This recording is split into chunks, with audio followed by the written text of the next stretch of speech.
킬로미터 정도 떨어져 있는 성읍으로 추정됩니다. 이 나인 성읍에 예수님이 살던 그 당시에 한 과부가 살고 있었습니다. 과부라 하면 남편이 일찍 죽고 홀로 남은 여인을 말합니다.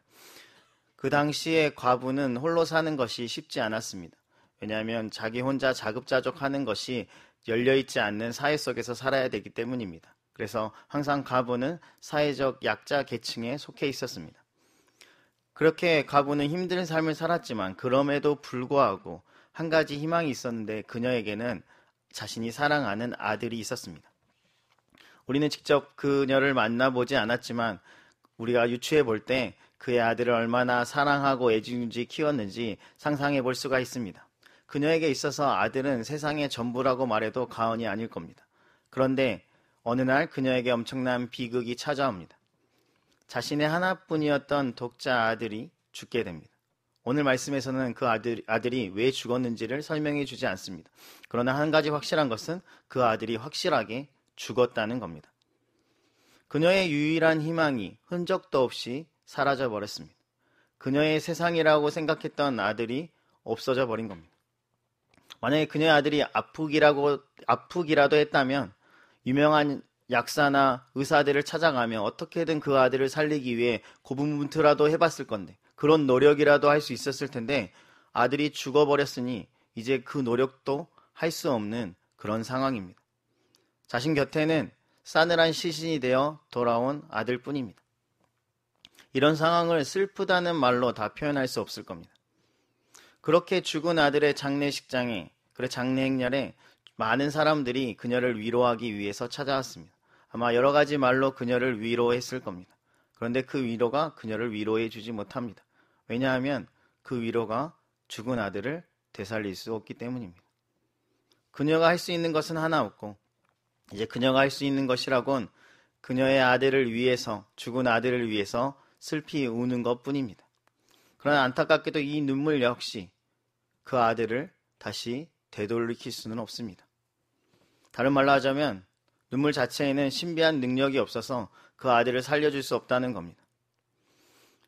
여러분의 눈물도 사실 여러분의 자녀를 변화시킬 수는 없습니다.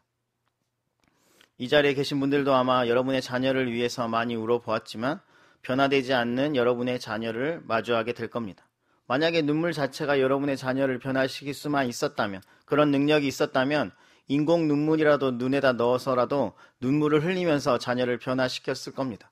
그런데 그게 안 된다는 걸 여러분은 잘 알고 있을 겁니다. 나의 눈물이 나의 자녀를 변화시키지를 못합니다. 아무리 우리가 많이 운다고 해서 방황하던 나의 자녀가 곧바로 돌아오는 것이 아닙니다. 내 눈에서 100리터의 눈물이 흐른다고 해도 지금 아파하고 있는 이 자녀의 병을 고칠 수가 없습니다. 가난하여 나의 자녀가 고통 속에 살아가고 있을 때 내 눈물이 보석이라도 된다면 그것을 팔아서라도 자녀에게 줄 텐데 그러지도 못합니다. 다시 말해 우리에게 있는 이 눈물은 눈물 그 자체가 우리의 자녀에게 아무런 도움이 되지 못한다는 겁니다.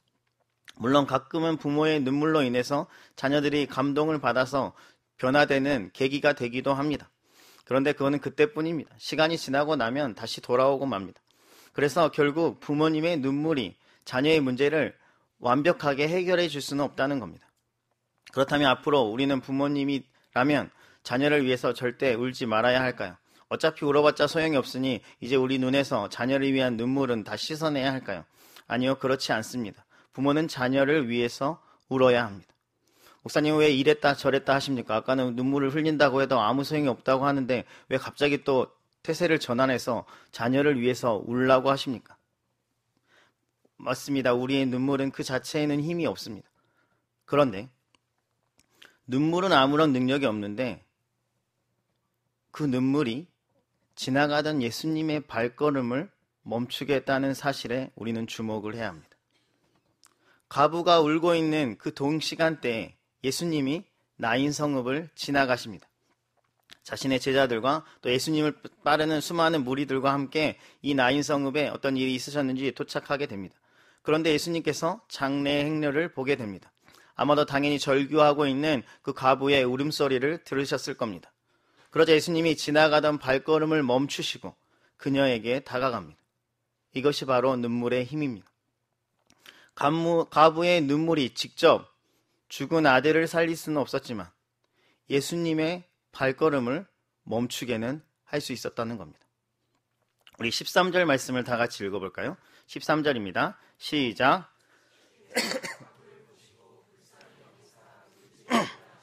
아멘.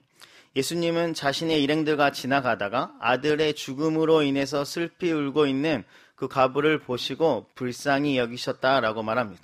그리고 그녀를 찾아가서 울지 말라고 말씀하십니다. 예수님이 자녀를 위해 울고 있는 그 어머니의 눈물을 그냥 지나치지 않았다는 겁니다.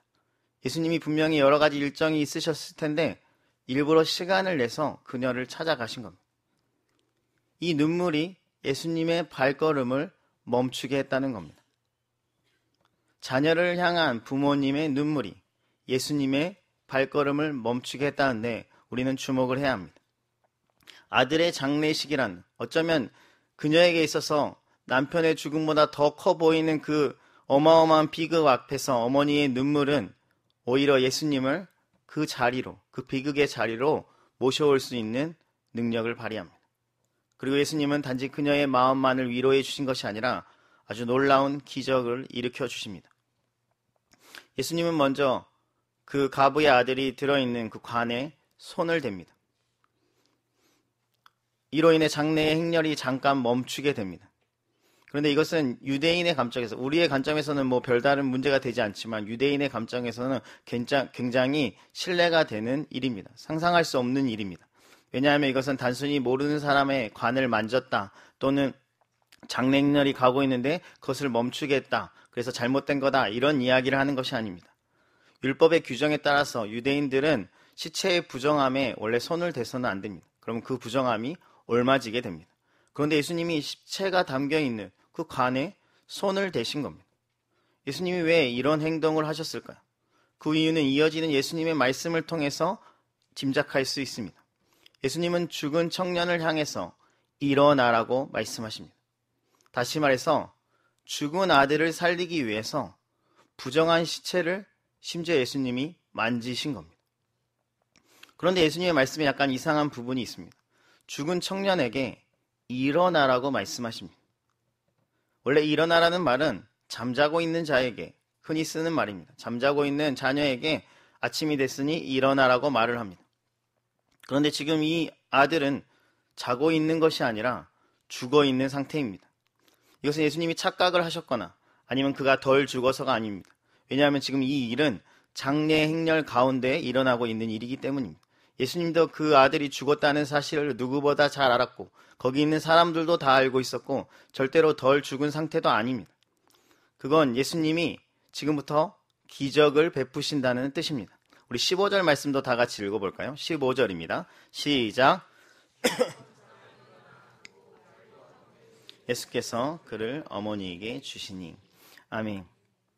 예수님의 일어나라는 그 말을 듣고 죽어있던 청년이 분명히 죽었었는데 마치 자다가 깨어나는 것처럼 다시 일어나서 주변 사람들과 대화도 나누고 살아나는 역사가 일어납니다.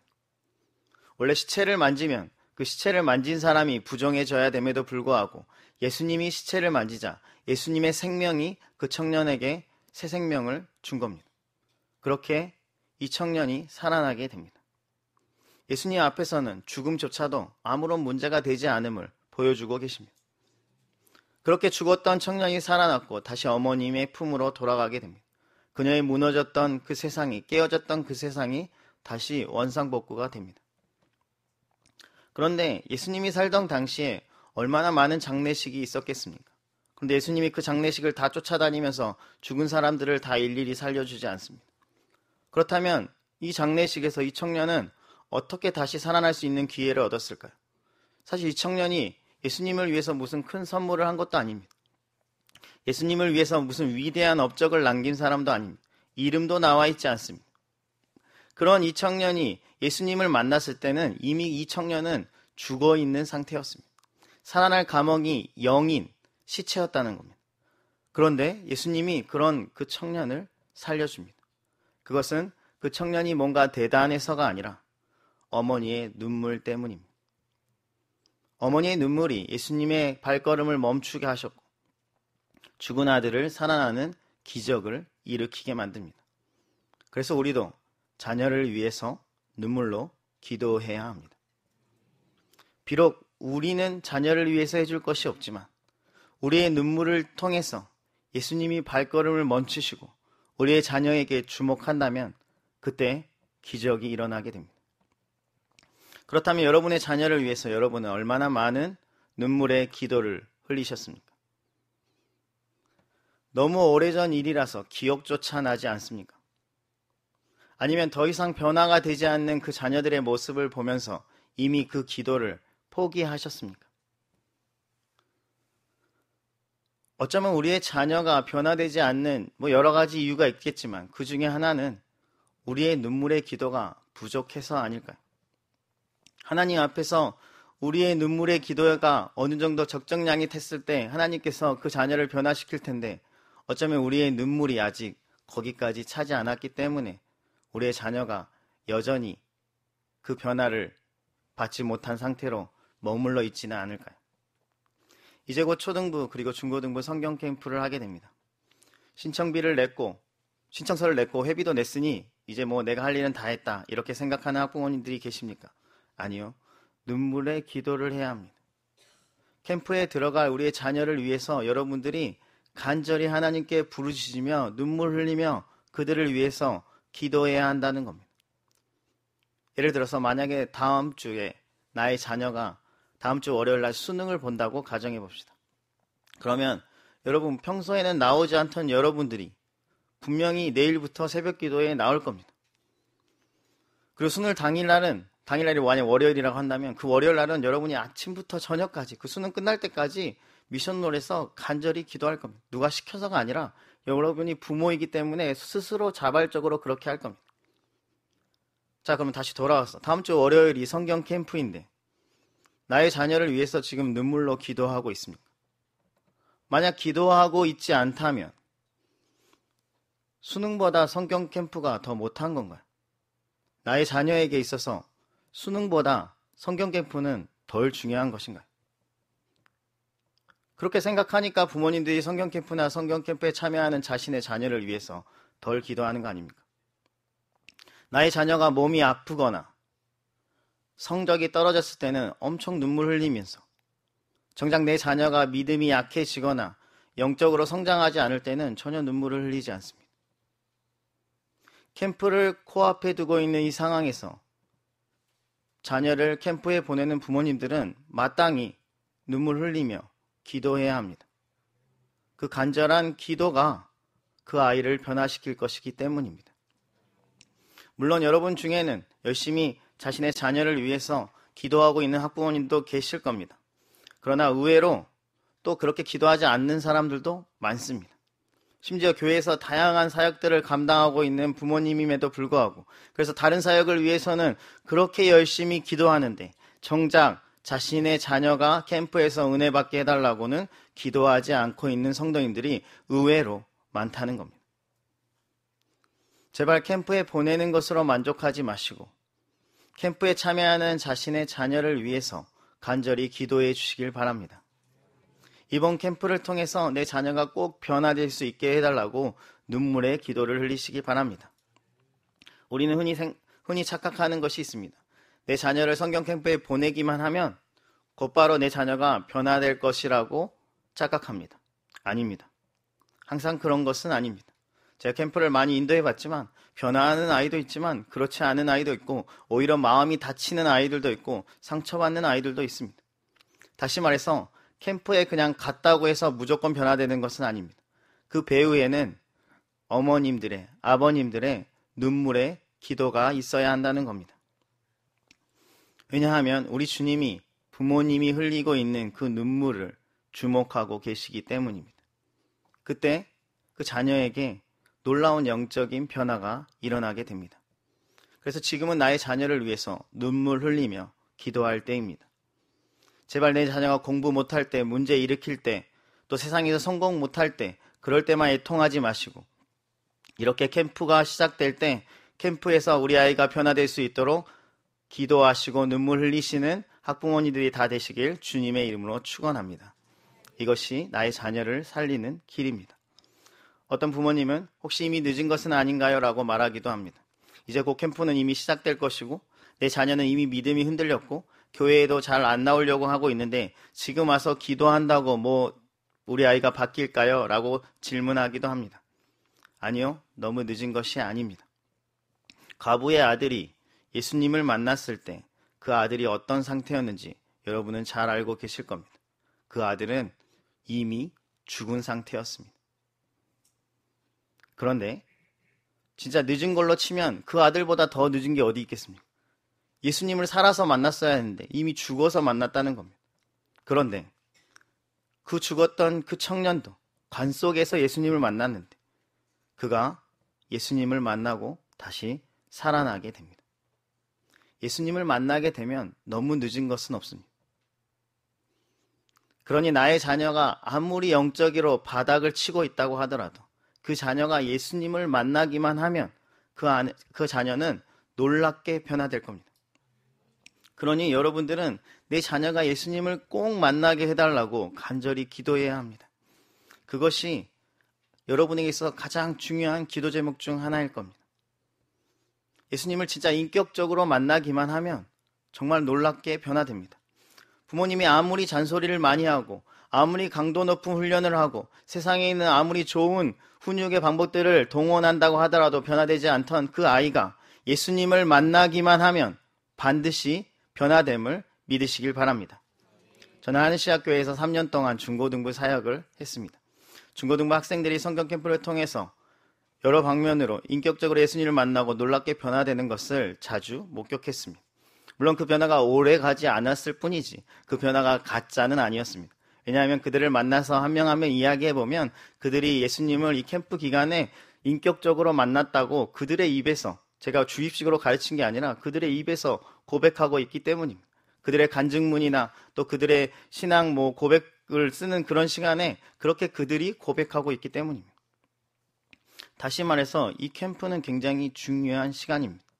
아이들이 인격적으로 예수님을 만날 수 있는 아주 중요한 기회가 열렸다는 겁니다.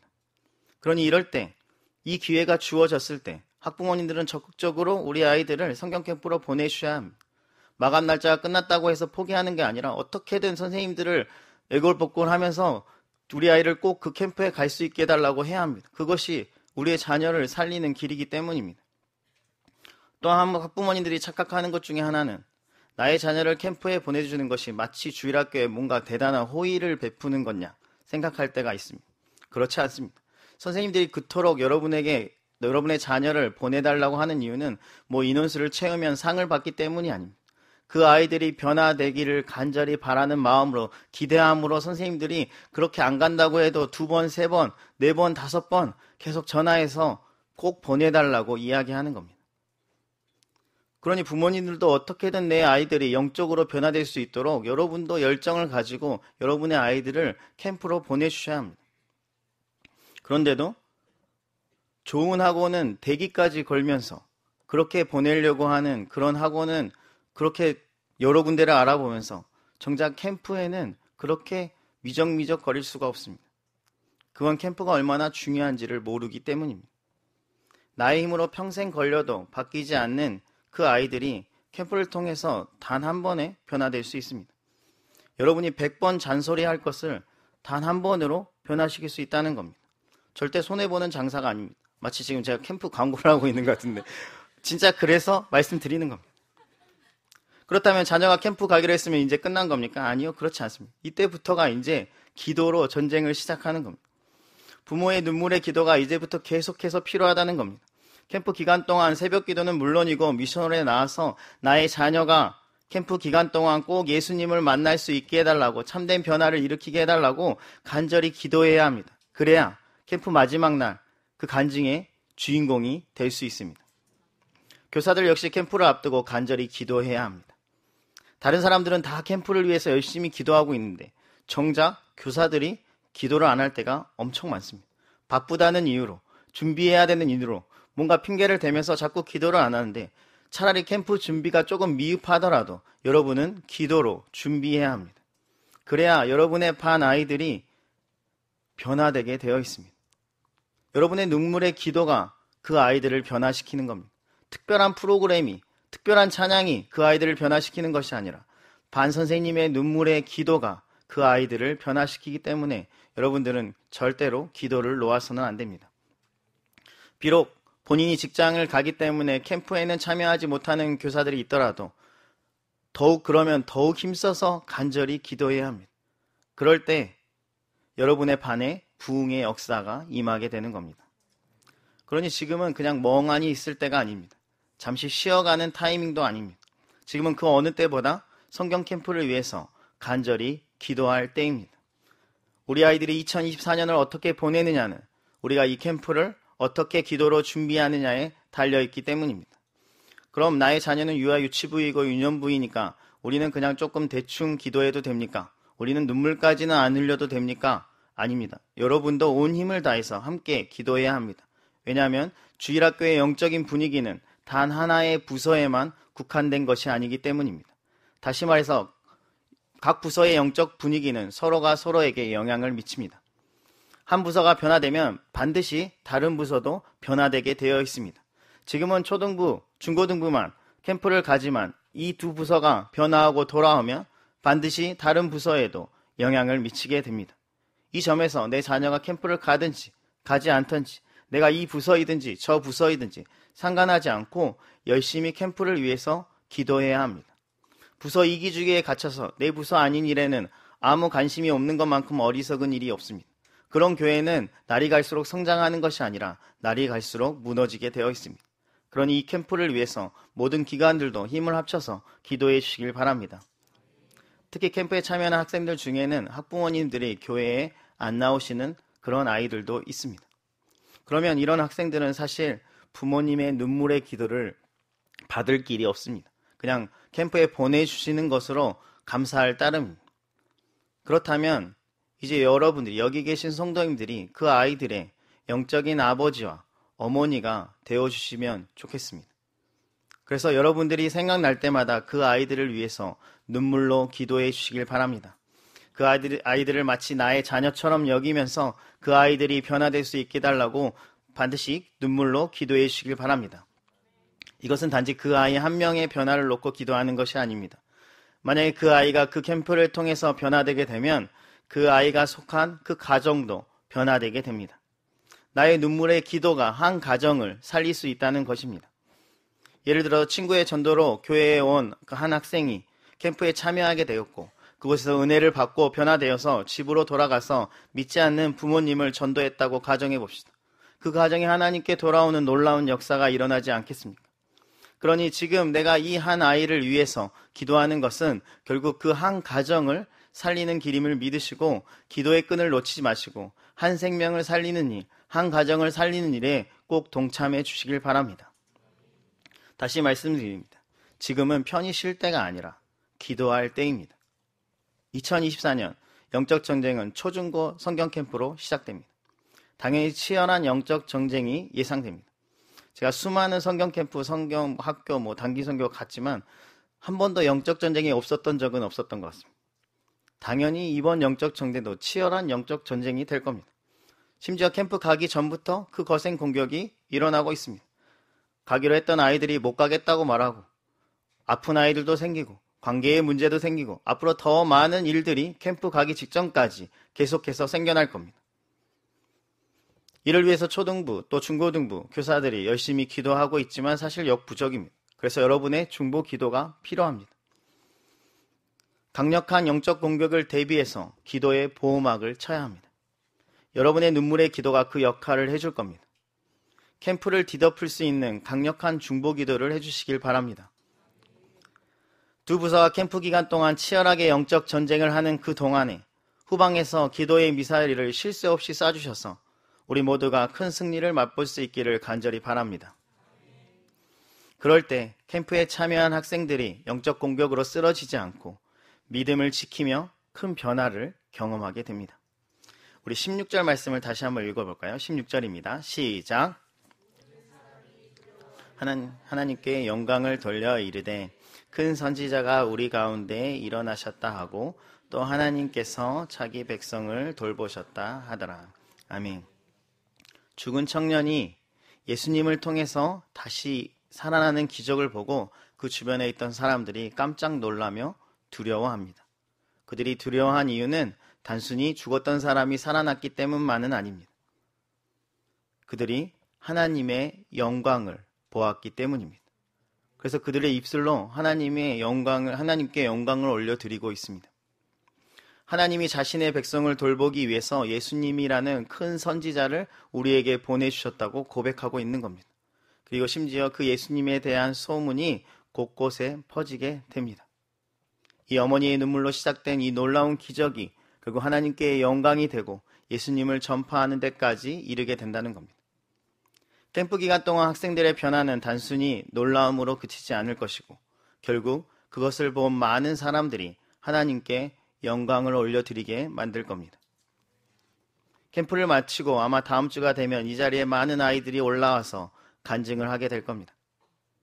그들이 만난 하나님을, 그들의 변화를 담대하게 여러분에게 선포할 겁니다.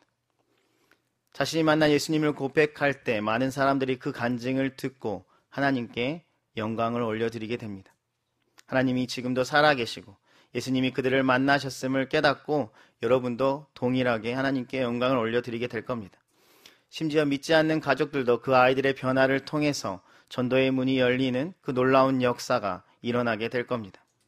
그래서 캠프를 통한 아이들의 변화는 단순히 그 아이 하나만의 변화가 아니라 그냥 그 아이에게 좋은 선물과 같은 그 시간이 아니라 여러 방면에서 하나님께 영광이 된다는 겁니다. 우리는 흔히 하나님께 영광을 올려드려야 한다고 하면, 나의 자녀가 하나님께 영광 올려드리는 아이로 키워야 한다고 하면, 나의 자녀를 세상에서 성공시켜서 이 모든 것이 하나님의 영광이라고 어떤 인터뷰에서 고백하게 만들어야지, 그게 하나님께 영광이라고 생각합니다. 물론 그것도 하나님께 영광이 될 겁니다. 그런데 그것만이 하나님께 영광은 아닙니다. 우리의 자녀가 캠프에서 변화되는 것도 하나님께 영광이 된다는 겁니다. 문제는 우리가 그렇게 생각하지 않는다는 것이 큰 문제입니다. 캠프를 통해서 나의 자녀가 변화되는 것을 그리 큰 하나님께 영광이라고 생각하지 않고 굉장히 하찮게 여깁니다. 그런 것이 무슨 하나님께 영광이 되냐며 아주 사소한 것으로 치부하는 사람들이 많습니다. 그런데 그렇지 않습니다. 그것도 하나님께 큰 영광이 됩니다. 그런데 많은 사람들은 내 자녀가 세상에서 성공해서 큰 사람이 되어야만, 그래야만 하나님께 가장 큰 영광을 돌릴 수 있다고 믿고 있습니다. 그래서 캠프 갈 시간에 오히려 차라리 좋은 학원에 가서 공부나 열심히 하라고 합니다. 나중에 얼마든지 수련회 캠프 그런 거 갈 수 있으니까 그 시간에 공부나 더 열심히 하라고 합니다. 그렇게 훌륭한 사람 되면 나중에 사람들이 하나님께 너를 통해서 영광 올려드릴 거니 그렇게 살아가라고 합니다. 지금 말을 하다 보니 마치 저희 어머니가 저한테 했던 말 같은데요. 그런데 이건 말도 안 되는 궤변입니다. 세상에서 성공하는 것만이 하나님께 영광을 올려드리는 것이 아닙니다. 우리의 자녀가 캠프에서 변화되는 것도 얼마든지 하나님께 영광이 될 수 있습니다. 거룩하게 변화된 우리 아이들을 보면서 세상이 절대 흉내낼 수 없는 그 거룩을 우리 아이들이 학교에서, 학원에서, 가정에서 보여주는 그 모습을 보면서 세상 사람들이 놀라며 하나님께 영광을 올려드리게 될 겁니다. 사실 이보다 더 멋진 일이 어디에 있겠습니까? 세상에서 성공하는 건 믿지 않는 사람들도 자신의 자녀를 그렇게 만들 수 있습니다. 근데 거룩한 아이로 키워내는 건 세상이 도저히 할 수 없는 일입니다. 그런데 이 캠프를 통해서 우리 아이들이 그렇게 거룩하게 변화되면 그 놀라운 그 변화를 통해서 세상 사람들이 하나님의 영광을 보게 될 것이기 때문입니다. 이 멋진 일에 도전해 보시고 싶지 않으십니까? 하나님께 영광 올려드리는 일은 멀리 있는 일이나 엄청 대단한 일이 아닙니다. 나의 자녀를 이번 성경 캠프에 보내는 것도 그것도 하나님께 영광이 되는 일입니다. 그러니 성경 캠프를 통해서 하나님께 영광을 올려드리길 간절히 바랍니다. 이제 곧 캠프가 진짜 시작됩니다. 우리가 할 일은 기도입니다. 그냥 교회에서 기도하라고 하니까 그냥 대충 기도하는 그런 기도 아니고 형식적인 기도 아니고 정말 눈물의 기도를 해주시길 간절히 바랍니다. 온 교회가 한 마음으로 뜨겁게 성경 캠프를 위해서 기도해 주시길 바랍니다. 그럴 때 캠프에 참여한 우리 아이들이 세상이 줄 수 없는 참된 행복을 누리게 됩니다. 그들이 예수님을 만나고 참된 변화를 누리게 됩니다. 그리고 이 변화는 단지 당사자에게만 좋은 것이 아니라 결국 우리의 교회를 살리는 길입니다. 왜냐하면 다음 세대에 부흥을 일으키는 길이기 때문입니다.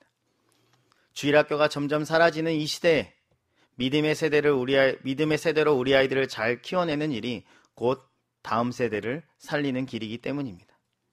그리고 사실 이것은 단지 주일학교만의 일은 아닙니다. 각 가정을 회복시키는 일이기도 합니다. 성령의 은혜를 받아서 학생들이 각 가정에 돌아가서 거룩한 삶을 살아가고 그 영향력을 가족들에게 영향을 미치게 된다면 또 각 가정에 거룩의 불꽃들이 피어오르게 됩니다. 그래서 이 중요한 일에 우리가 힘을 합해서 기도하는 겁니다. 부모가 자녀를 위해서 흘린 눈물은 절대로 헛수고가 아닙니다. 반드시 응답받게 됩니다. 기독교 역사의 훌륭한 신학자이고 사상가로 평가받는 사람 중에 한 명이 어거스틴입니다.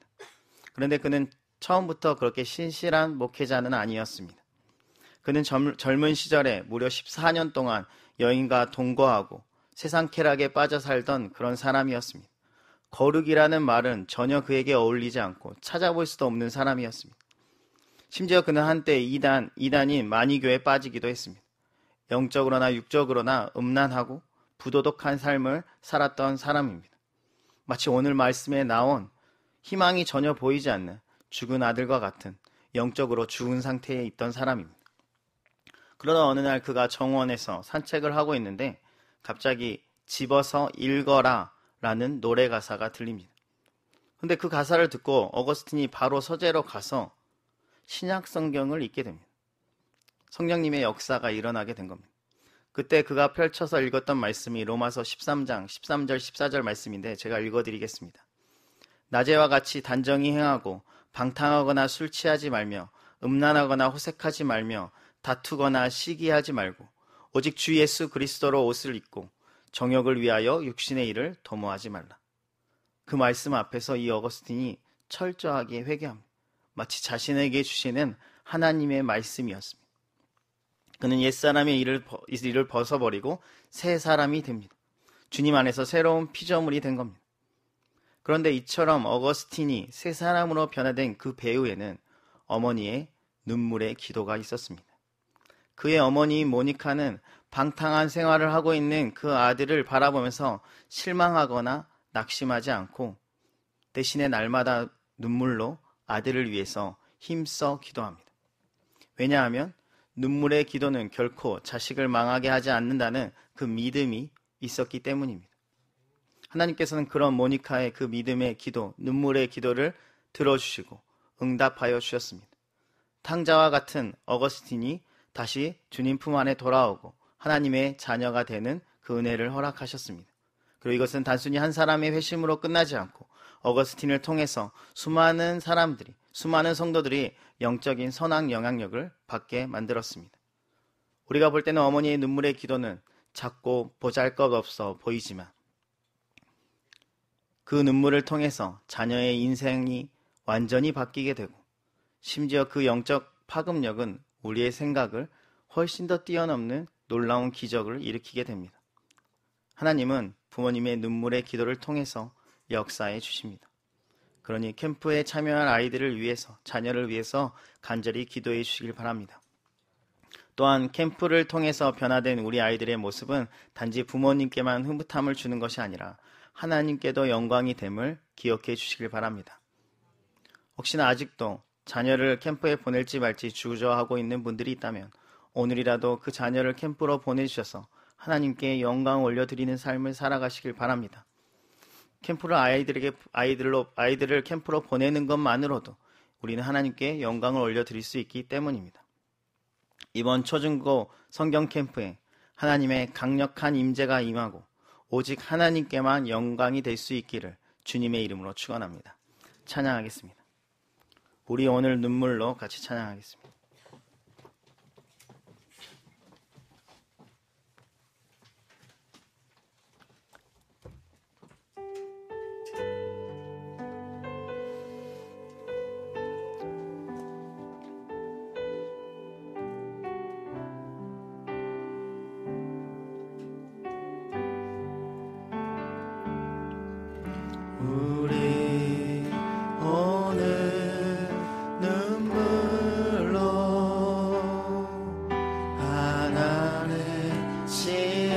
씨앗을 심는다. 꿈꿀 수 없어 무너진 가슴에 저들의 푸른 꿈 다시 돋아나도록 우리 함께 땀 흘려 소망의 길을 만든다. 내일로 가는 길을 찾지 못했던 저들 노래하며 달려갈 그 길, 그날에 우리 보리라. 새벽 이슬 같은 저들 일어나 뜨거운 가슴 사랑의 손으로 이 땅 치유하며 행진할 때 오래 황폐하였던 이 땅 어디서나 순결한 꽃들 피어나고 푸른 의의 나무가 가득한 세상 우리 함께 다시 한번 찬양하겠습니다. 우리 오늘 눈물로 우리 오늘 눈물로 하나의 씨앗을 심는다. 꿈꿀 수 없어 무너진 가슴에 저들의 푸른 꿈 다시 돋아나도 우리 함께 땀 흘려 우리 함께 땀 흘려 소망의 길을 만든다. 내일로 가는 길을 찾지 못했던 저들 노래하며 달려갈 그 길, 그날에 우리 보리라. 새벽 이슬 같은 저들 일어나 뜨거운 가슴 사랑의 손으로 이 땅 치유하며 행진할 때 오래 황폐하였던 이 땅 어디서나 순결한 꽃들 피어나고 푸른 의의 나무가 가득한 세상 우리 함께 그날에 우리 보리라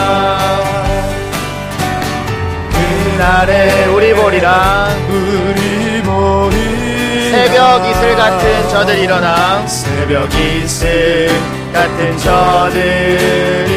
뜨거운 가슴 사랑의 손으로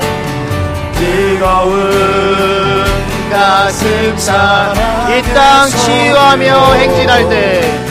치유하며 행진할 때 오래 황폐하였던 이 땅 어디 순결한 꽃들 피어 푸른 의의 나무가 가득한 우리 함께 보리라. 우리 오래 황폐하였던 이 이 땅 어디서나 오랜 황폐하였던 이 땅 순결한 꽃들 피어나고 순결한 꽃들 피어 푸른 의의 나무가 가득한 세상 의의 나무가 가득한 우리 함께 보리라 우리 함께 보리라